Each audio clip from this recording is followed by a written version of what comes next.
జమదగ్ని మహర్షి సప్త ఋషులలో ఒకరు. గొప్ప జ్ఞాని. ఆయన రేణుక అనే రాజకుమారిని పెళ్లి చేసుకున్నాడు. ఆమె చాలా ధైర్యవంతురాలు మరియు క్షత్రియ లక్షణాలను కలిగి ఉండేది. వారి పిల్లలకు బ్రాహ్మణుల జ్ఞానం మరియు క్షత్రియుల ధైర్యం రెండూ వచ్చాయి. ఇది చాలా అరుదైన వరం. జమదగ్ని రేణుకలకు 5 కుమారులు పుట్టారు. వారిలో చివరివాడు రాముడు. ఈ రాముడే తర్వాత పరశురాముడిగా మారాడు. వైశాఖ మాస శుక్లపక్ష తృతీయ నాడు పరశురాముడు జన్మించాడు. ఆయన విష్ణుమూర్తి అవతారం. ఇంకా ఆయన ఇప్పటికీ కూడా చిరంజీవిగా ఉన్నాడని చాలామంది చెబుతారు.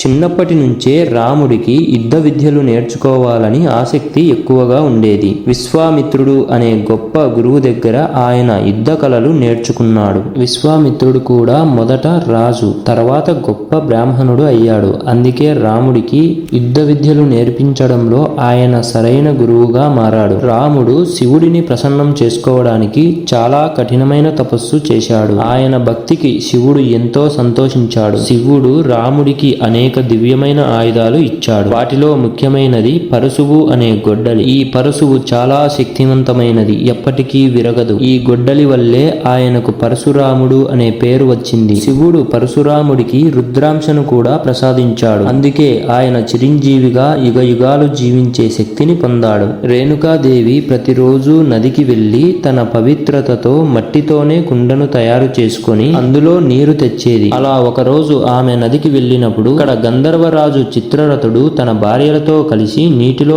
ఆడుకుంటూ కనిపించాడు. వారి ఆనందాన్ని చూసి రేణుక మనసులో ఒక చిన్న కోరిక మెరిసింది. ఆ ఒక్క క్షణం ఆమె పవిత్రత కొద్దిగా తగ్గింది. అంతే, ఆమె చేతిలోని మట్టి కుండ నీటిలో కరిగిపోయింది. రేణుక ఆశ్చర్యపోయింది. తన తప్పును గ్రహించి చాలా బాధపడింది. ఖాళీ చేతులతో ఇంటికి తిరిగి వచ్చిన రేణుకను చూసి జమదగ్ని మహర్షికి కోపం వచ్చింది. ఆయన తన యోగ శక్తితో నది దగ్గర జరిగినదంతా తెలుసుకున్నాడు. కోపంతో రగిలిపోయిన జమదగ్ని తన కుమారులను పిలిచి, ఈ తల్లి తన పవిత్రతను కోల్పోయింది, ఆమెను వెంటనే సంహరించండి అని ఆజ్ఞాపించాడు. మొదటి 4 కుమారులు తల్లిని చంపడానికి నిరాకరించారు. తమ తల్లిని చంపడం తమకు సాధ్యం కాదని వారు భయంతో చెప్పారు. కానీ పరశురాముడు మాత్రం తండ్రి ఆజ్ఞను పాటించడమే ధర్మం అని భావించాడు. తన చేతిలోని గొడ్డలితో తల్లి రేణుక తల నరికేశాడు. ఆ తరువాత తండ్రి ఆజ్ఞను ధిక్కరించిన అన్నల తలలను కూడా నరికేశాడు. జమదగ్ని మహర్షి పరశురాముడి విధేయతకు చాలా సంతోషించారు. పరశురామ,